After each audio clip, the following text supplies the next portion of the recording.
ensaio do Hume se chama Do Padrão do Gosto. E vocês vão dizer, professora, essa não é uma das principais obras do autor. Nós temos obras importantes como Tratado sobre o Entendimento Humano, etc. Sim, pessoal, e são importantíssimos que vocês os conheçam e os leiam. Tá? Por quê? Porque são a concepção epistêmica do autor. Se vocês disserem que ele é empirista, se vocês disserem que ele é importante para o pensamento kantiano, que vem logo em seguida, vocês precisam ler essas obras. Só que quando nós falamos em estética e gosto, em simpatia, nós temos que vir para este livro, porque esse livro é aquele que congrega os ensaios do autor, né? E aí, pelos títulos, nós podemos perceber o quanto nós estamos compreendendo bem o autor. Por exemplo, o primeiro ensaio se chama Da Delicadeza do Gosto e de Paixão. Do segundo, Da Liberdade de Imprensa. Observem bem que tema atual. Terceiro, que a política deve ser reduzida a uma ciência. Da origem do governo, dos partidos em geral, da superstição e do entusiasmo, da dignidade ou baixeza da natureza humana, da liberdade civil, da eloquência, do surgimento e progresso das artes e das ciências.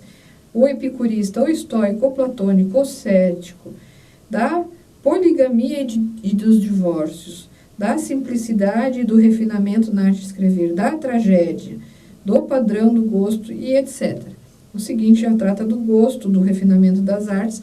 Então, vocês percebem que esse aqui realmente é um conjunto de textos, né, pequenos, mas muito interessantes para entender o pensamento do autor como um todo.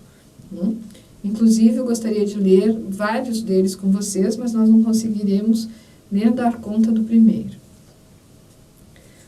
Então, comecemos. Vocês têm o texto ali digitalizado, porque eu não encontrei um PDF. Talvez eu não tenha sabido procurar convenientemente, né?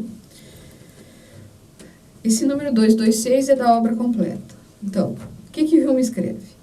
A grande variedade de gosto, assim como de opinião, existente no mundo, é muito óbvia para ter escapado à observação de qualquer um. Aqui ele está criticando quem o precedeu, que entendia no objeto, né, o belo. Homens do mais limitado conhecimento conseguem notar diferenças de gosto no estreito círculo de suas relações, inclusive onde as pessoas tenham sido educadas sob o mesmo governo e imbuídas desde cedo dos mesmos preconceitos. Tá? E aí vocês veem que ele tem um conceito próprio sobre o preconceito. Mas aqueles que conseguem alargar seus horizontes para contemplar nações distantes e épocas remotas, ficam mais surpresos com a grande inconsistência e contrariedade. Ou seja, quem tem preconceito tem mais dificuldade de se tornar refinado, de se tornar uma pessoa de bom gosto, certo? Tendemos a chamar de bárbaro a tudo o que se afasta bastante do nosso próprio gosto e apreensão, mas logo vemos o epíteto de reprovação se voltar contra nós. Por quê? Porque o bárbaro não existe. O que existe é alguém que não fez esse caminho para o refino, para o gosto. Por isso que ele diz que nós precisamos nos dedicarmos para que nós nos tornemos cada vez mais aperfeiçoados, mais aprimorados, mais delicados, não? E a maior arrogância e autoconfiança se veem por fim surpreendidas ao notar uma igual segurança por todos os lados. E em meio a tal contenda de sentimentos, hesitam-se em pronunciar positivamente a seu próprio favor. Se essa variedade de gosto é óbvia para o investigador mais descuidado, num exame atento se constará que ela é, na realidade, muito maior do que parece. Não? Ou seja, a variedade do gosto é múltipla. Ela é, bom, já diz, né? A variedade é porque existem muitas formas de expressão.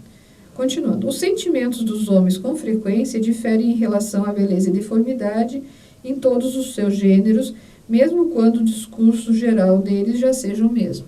Por quê? Porque agora nós temos que é o sujeito que vai definir, que vai dizer eu gosto disso, isso é bonito, isso é bom, isso é gostoso, isso é desagradável, e etc. Continuando. Em todas as línguas, há alguns termos que implicam censura e outros elogios, ainda que todos os homens que falam o mesmo idioma devam concordar com o emprego deles. Ou seja, eu não posso dizer isso é bonito, né?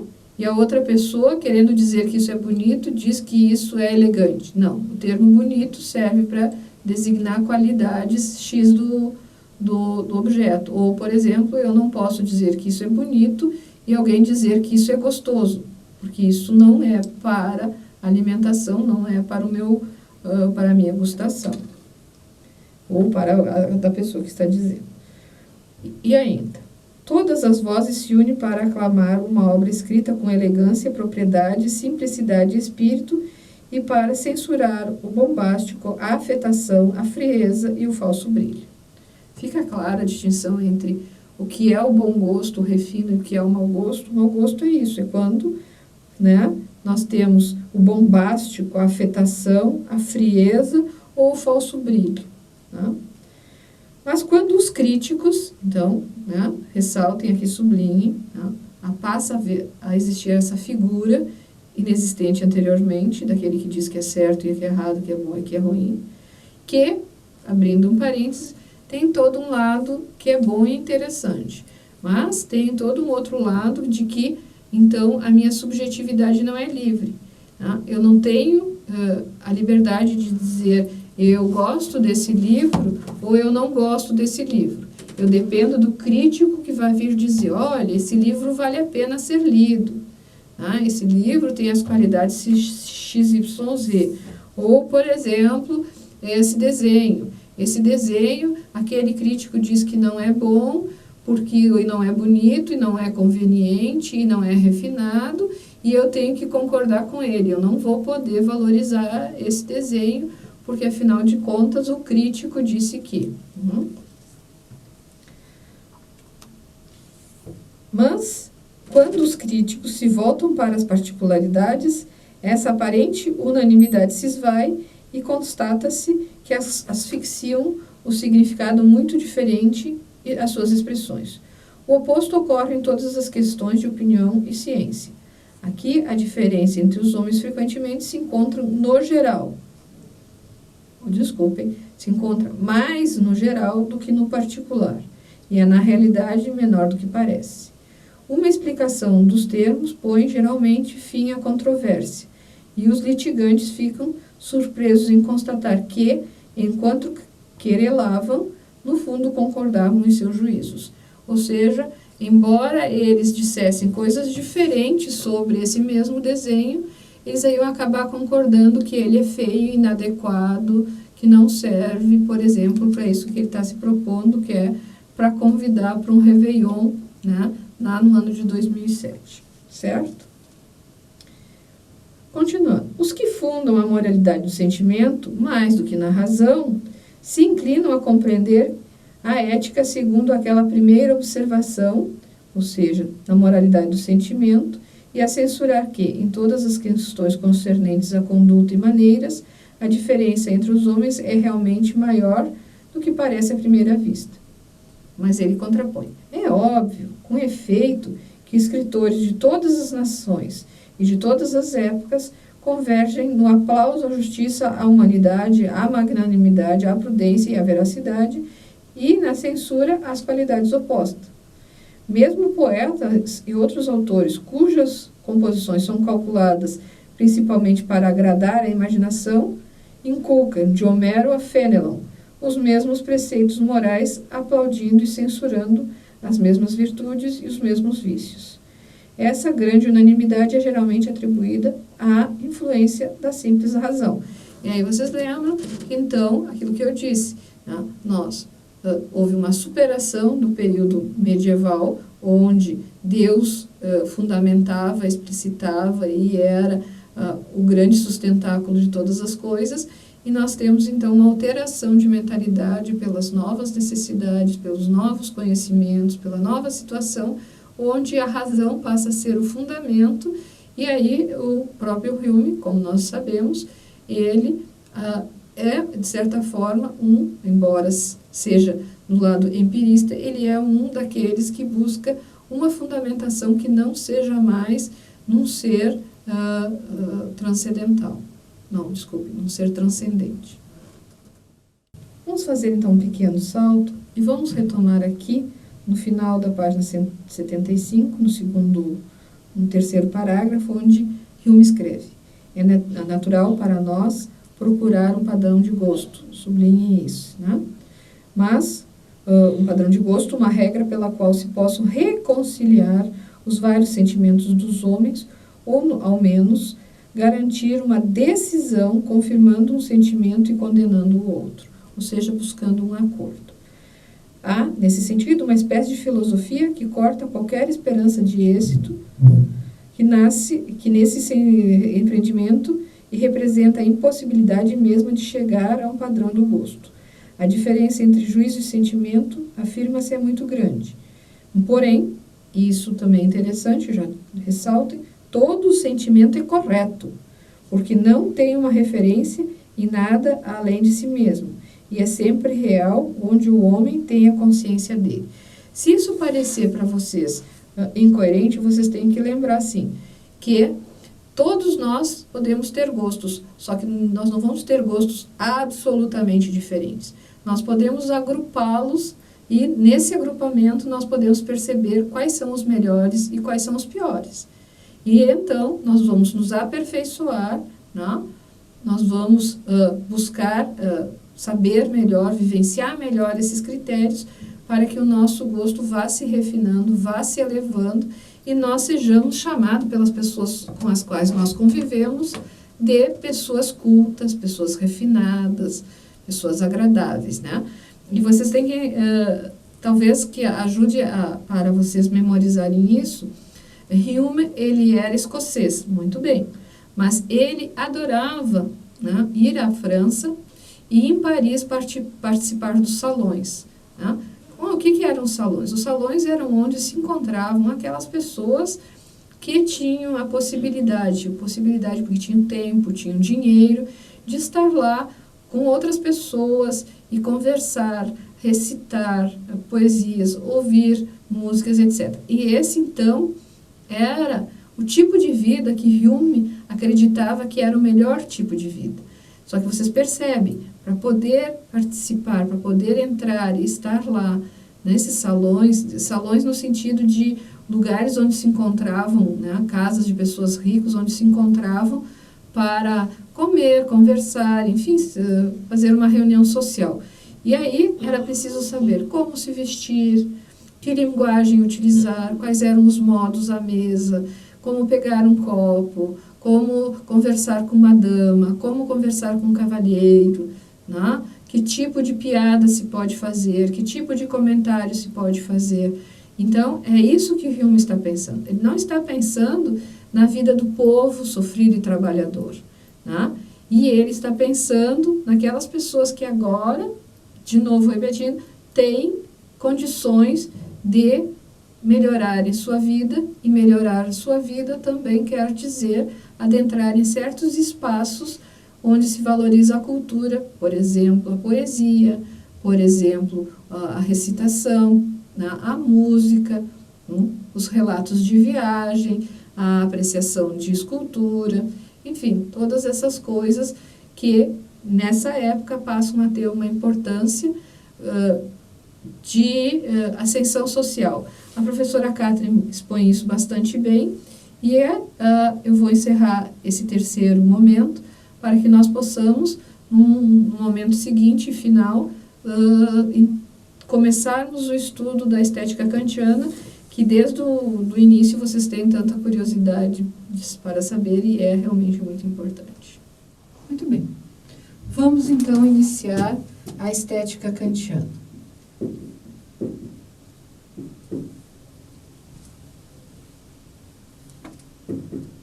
Kant nasceu em 1724 e faleceu em 1804. Muito bem. embora eu não vá ficar muito próxima ao texto da professora Catherine, eu gostaria que vocês dessem bastante atenção para isso, porque vai ser uma forma introdutória, uma forma de iniciar a nossa reflexão. Então, primeiro, vamos fazer isso em parte. Primeiro, vamos fazer uma distinção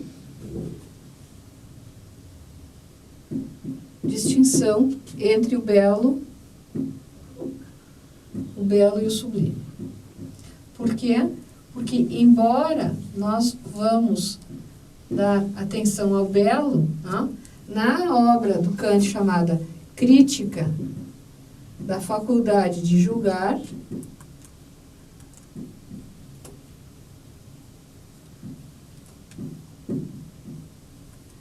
nos primeiros parágrafos que vão do 1 ao 39, mais ou menos, nós temos a distinção entre o belo e o sublime.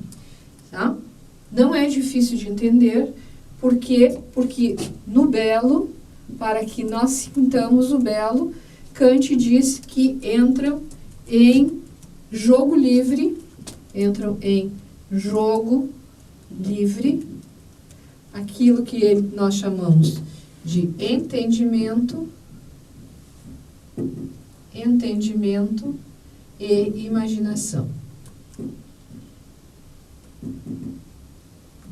Então, quando o entendimento e a imaginação entram em jogo livre, nós temos o belo, certo? Bom, aqui eu vou fazer um parêntese e vou explicar para vocês por que isso gera o belo e não conhecimento. Porque para Kant, para que haja conhecimento, entra em relação o entendimento, desculpem, vai ficar melhor, vai ficar mais compreensível, tá? Entram em relação à sensibilidade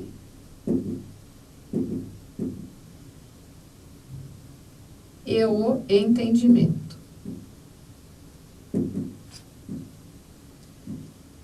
No qual a imaginação, ela fica aqui fazendo um trabalho subordinado, executando uma tarefa subordinada ao entendimento. Vamos ver se vocês compreendem. Tá? Eu pego um objeto, esse aqui, tá? E aí eu olho para ele, tá?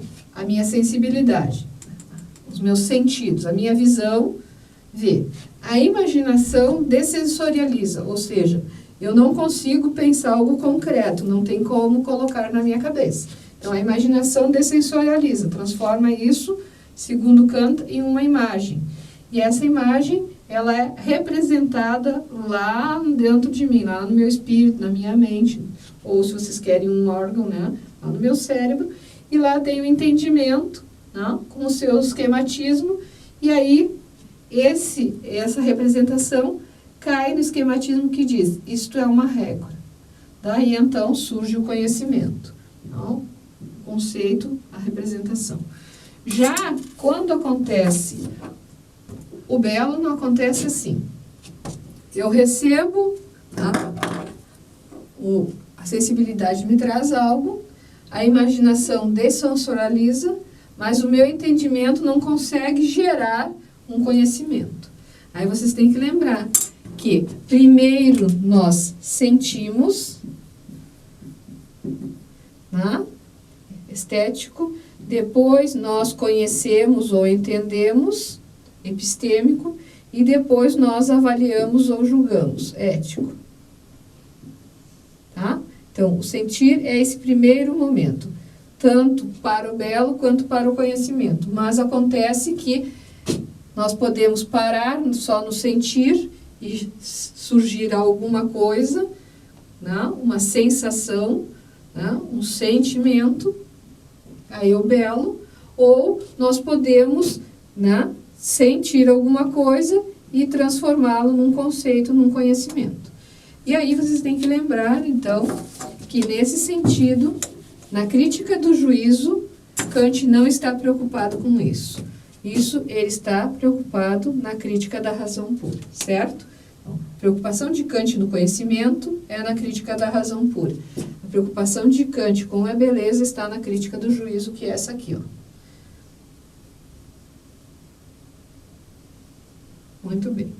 Agora, já sabendo a diferença entre aquilo que a sensibilidade recebe e em jogo livre surge o belo, e aquilo que a sensibilidade recebe e esquematiza tornando um conhecimento, nós podemos pensar no sublime. Normalmente, nós pensamos o sublime como ligado ao belo, como consequência do belo.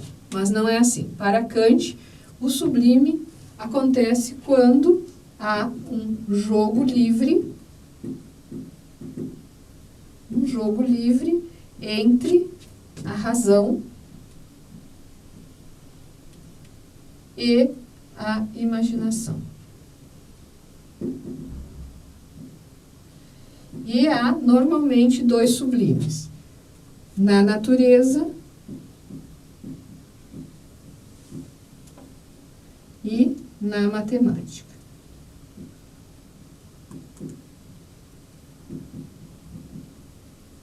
Certo? Por exemplo, talvez, certamente, o exemplo vai auxiliar que nós consigamos distinguir o belo e o sublime, que é o que nos interessa na estética. Em verdade, o que nos interessa na estética é o belo, mas essa distinção com o sublime é interessante. No belo, o entendimento joga livremente, né? A imaginação aqui está agindo livremente, não subordinada ao entendimento. Eu vou ter o sentimento de belo, especialmente para Kant nesse momento, na natureza. Que lindo céu, que linda paisagem, que horrível sensação olhando esse rio poluído. Ou seja, o jogo livre me dá essa sensação de agrado ou desagrado, de prazer ou desprazer. Já no sublime, o sublime ele é algo que ultrapassa isso. O sublime, ele não dá essa sensação de prazer e desprazer, dá uma sensação de grandeza. Grandeza, por exemplo, quando nós olhamos uma imagem de um vulcão, de uma onda gigante, enfim, num primeiro momento a gente fica espantado com aquilo e a gente acha muito interessante. Depois é que a gente pode dizer, mas eu estou esquecendo que isso faz mal para aquela região, vai destruir a natureza, casas, desalojar pessoas, destruir campos, etc.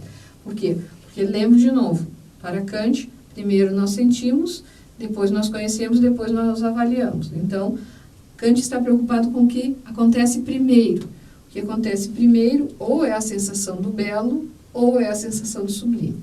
E aí vocês vão dizer, bom, nós entendemos então que o sublime na natureza é, por exemplo, quando se vê uma erupção vulcânica ou alguma coisa assim que nós fazemos um gesto assim de que coisa assim interessante, grandiosa.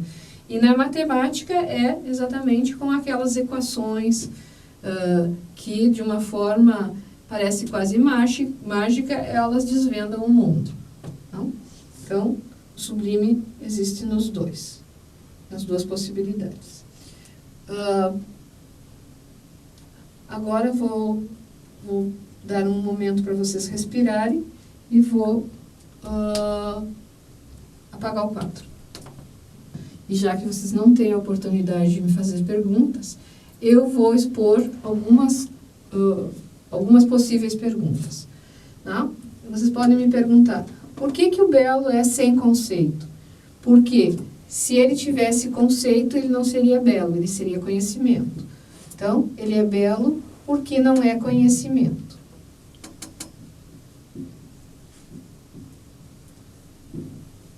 ele não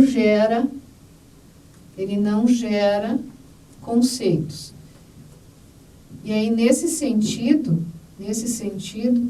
aquilo que eu sinto, eu posso simplesmente abandonar.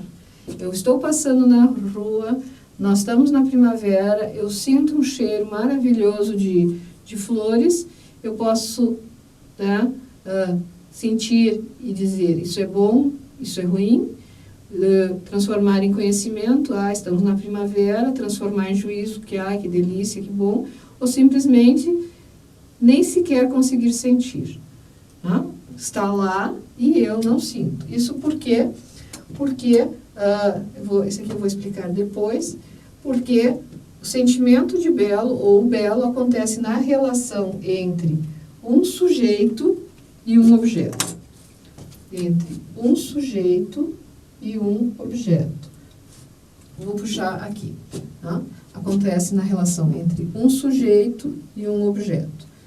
Isso estou falando do sentimento, ou da sensação, ou como vocês quiserem chamar, a estética, né, do belo. Então, aqui, só para vocês não ficarem, ocorre na relação entre sujeito e objeto, certo? Vocês veem assim, a estética antiga e a estética medieval, elas valorizam aqui, o objeto. Elas dizem que quem tem beleza é o objeto. Nós temos, já agora em Hume, em vários outros teóricos que chegam aos nossos dias, uma valorização do sujeito. Quem avalia como belo é o sujeito que sente a beleza. E Kant disse, não. A relação é sentida aqui é que tem o sentido, mas só nesse momento em que o sujeito entra em relação com o objeto. Isso não, quando eu faço a setinha para lá, não quer que eu dizer que o objeto deu alguma coisa para o sujeito, mas que a representação, a existência dele, permite que o sujeito sinta algo. Fica claro? Então, para Kant, o belo só ocorre na relação. Se tiver um sujeito sozinho, ele jamais vai sentir o belo. Se tiver um objeto sozinho, jamais haverá o belo. Tem que haver essa relação, essa ligação, que não é obrigatoriamente física, mas pode ser, por exemplo, né, na gustação ou na olfação, ou também no som, que ele movimenta, né, o nosso corpo diretamente, certo? Outra coisa, aí vocês podem perguntar, então a estética kantiana é desvinculada da ética kantiana? Sim. Por quê? Porque quando nós falamos em ética kantiana, nós temos que lembrar que para ser ético é preciso seguir a razão. Seguir a razão. A razão manda, seguir a razão. Os comandos da razão. Os comandos da razão, né? Ou os imperativos da razão.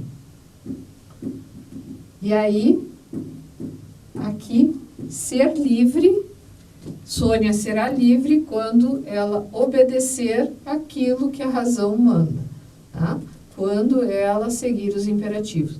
E aí Kant diz, bom, mas aqui eu não sou plenamente livre. Aonde eu sou plenamente livre é só na minha relação com o belo, porque ela não é mediada nem por conceitos, nem por obrigações morais, certo? É por isso que muita gente diz que a crítica do juízo não é importante, porque ela não é tão fechada, tão articulada, tão, sei lá, como se pode dizer, ela permite que haja um momento de liberdade para o ser humano, onde pode surgir qualquer coisa ou nenhuma coisa, que é o momento do belo. E do sublime também, mas no nosso caso aqui é o belo. O sublime não gera muitas controvérsias. O que quer dizer sem interesse? Sem interesse. Quer dizer que o belo não exige que eu seja dona do objeto, que eu pegue, por exemplo, aquele bosque que eu achei maravilhoso e leve para minha casa e coloque lá na minha sala, mas sim, eu fico com uma satisfação, né, com uma completude de espírito, simplesmente por contemplá-lo. Né? Então, esse é o desinteresse. Né? O desinteresse kantiano não é aquele desinteresse que nós entendemos no senso comum. Eu não quero saber se essa pessoa está bem ou não está bem, eu tenho um desinteresse pela situação das pessoas, pela política, pelo consumismo, sei lá. Não, aqui o desinteresse quer dizer que ele não quer obrigatoriamente possuir objeto, ele não quer obrigatoriamente categorizar objeto, né? Dizer isso é bom, isso é ruim, isso é feio, é bonito, mas simplesmente ele permite que se sinta algo. Permite sentir, sem nenhum tipo de utilidade, sem nenhum tipo de posse, sem nenhum tipo de valoração. Vocês compreendem? Então, esse conceito que a gente usa muito, né, no senso comum, se usa muito também na filosofia, enquanto um desinteresse. Mais um pouquinho sobre a estética kantiana presente na crítica do juízo. Vocês devem estar se perguntando nesse momento se o que eu quero dizer é o belo ele é subjetivo, ele é objetivo ou ele é universal. Né? A explicação, vocês podem me dizer, ficou confusa. E aí eu vou dizer para vocês, ele é subjetivo no sentido que o sujeito sente. Ele é subjetivo porque o sujeito que sente, mas ele sente simplesmente na relação com o objeto. O objeto causa, ou melhor, permite algo, né? Permite a relação. Ele permite a relação simplesmente porque ele está aí, no mundo. E nesse sentido, Kant chega a ser quase poético quando na segunda parte da crítica do juízo ele fala sobre o juízo teleológico. Ele diz que parece que a natureza foi feita para o nosso deleite. A natureza foi feita para que nós sintamos prazer. Então, nós temos aqui uma outra característica da estética kantiana, que é a valorização do belo natural. Nós chamamos de belo natural porque depois haverão outros autores que vão pensar diferente. Então, vocês veem assim, Kant, praticamente toda a sua obra está preocupado com a nossa relação com o mundo. E a questão das artes, que ele chama de belas artes, vai aparecer só secundariamente. É um assunto secundário. Então, qual é a preocupação de Kant? A preocupação de Kant é que nós, sem esse corpo que sente, que depois vai pensar, vai imaginar, essa imaginação para Kant pode ser tanto criativa, que gera algo novo, como reprodutiva, que vai relembrar, como no conhecimento, né? Que nós, a partir desse corpo, é que vamos avaliar, vamos agir, vamos nos responsabilizar, vamos viver, enfim. Tá? Então, embora vocês possam nunca ter tido essa noção de um Kant que valoriza o corpo, nós temos que lembrar que na crítica da razão pura, ele já diz que não há conhecimento sem sensibilidade, certo? Essa sensibilidade é aquilo que nós sentimos. Bom, aí outra questão é sempre assim, mas, então, se é o sujeito que sente, cada um sente uma coisa diferente, portanto, não há como entrar num acordo. Não? Vocês lembram do Hume. Aí o Kant diz, não, peraí. Ele não diz peraí, quem diz sou eu. Kant diz, um momento. Ele pode ser universalizado, sim, porque ele é baseado nas faculdades humanas. Baseado nas faculdades, quais são? Nas faculdades humanas, que são o entendimento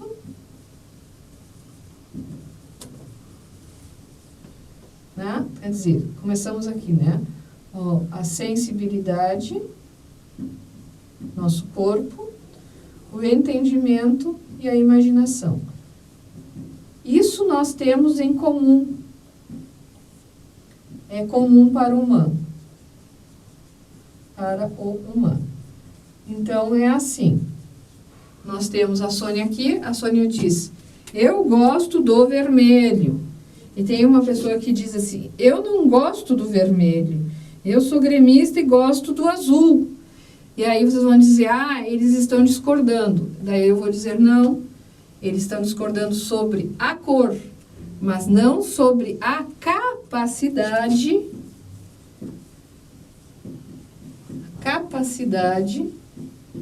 de aprazer, de gostar, ou de desaprazer, de desaprovar. Vocês entendem? Nós podemos ter opiniões diferentes sobre as coisas, mas nós teremos opiniões. E isso é que importa, nós teremos opiniões porque nós temos sensibilidade, entendimento e imaginação. Então, Kant diz, bom, se nós temos capacidades iguais, nós vamos conseguir chegar a um acordo. Dizer, bom, existem certos momentos que o vermelho não é mais adequado, existem momentos que o azul não é mais adequado, existem outras possibilidades, o verde, etc. Então, embora vocês possam não gostar de polenta como gostam os caxienses, eu sei que vocês vão gostar de algum tipo de comida, né? E assim por diante. Por quê? Porque nós temos as mesmas capacidades, nós temos um corpo, o entendimento e a imaginação. E a partir disso, né, é que Kant diz que a sociabilidade é possível, não? Porque nós podemos entrar em acordo, nós podemos, embora tenhamos, né, gustação diferente, olfação diferente, ou seja, nós gostamos de coisas diferentes, nós podemos nos sentar numa mesa e jantarmos juntos, ou no bar e comermos ou bebermos alguma coisa juntos. Nós podemos nos entender, não só porque nós falamos a mesma língua, mas porque nós temos muitas coisas em comum. Não? Então, lembrem, no parágrafo 41 da Crítica do Juízo, Kant escreve uma coisa que é bem importante. Ele diz que uma pessoa sozinha, numa ilha, não enfeitaria nem a si mesma e nem a sua choupana, nem a sua cabana. Por quê? Porque se não tiver a presença de outras pessoas, não tem graça se mostrar mais gentil, mais bem arrumadinho, mais com uma voz mais amena, não? Vocês compreendem? Porque se não tiver a sociabilidade, o convívio com o outro, não vai ter graça nenhuma. Esse também é um conceito kantiano, um conceito que ele secularizou. Não vai ter graça nenhuma, nem sequer estar vivo. Não vai ter graça nenhuma apreciar uma cachoeira, apreciar um pôr do sol, se eu estiver sozinha. Por quê? Porque eu preciso compartilhar com os outros essas minhas sensações, esses meus sentimentos de prazer e de desprazer. E esse sentimento de prazer, você sabe, o prazer, ele aproxima as pessoas e aproxima a gente das coisas. Por exemplo, se eu não gosto de polenta, eu não vou me aproximar de uma mesa onde tem isso.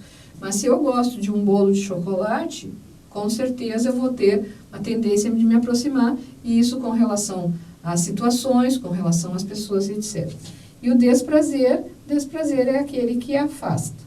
E aí lembrem, né, eu sempre cito o mesmo exemplo, né, o exemplo da lixeira. Não é porque ela é feia ou porque não sei o quê, mas é porque ela me causa desprazer, ela me repulsa, ela me afasta. E assim como eu devo me afastar da lixeira, eu devo me afastar de ações ruins, de ações más, como jogar lixo no chão, prejudicar alguém, fazer mal à minha saúde, etc. Não?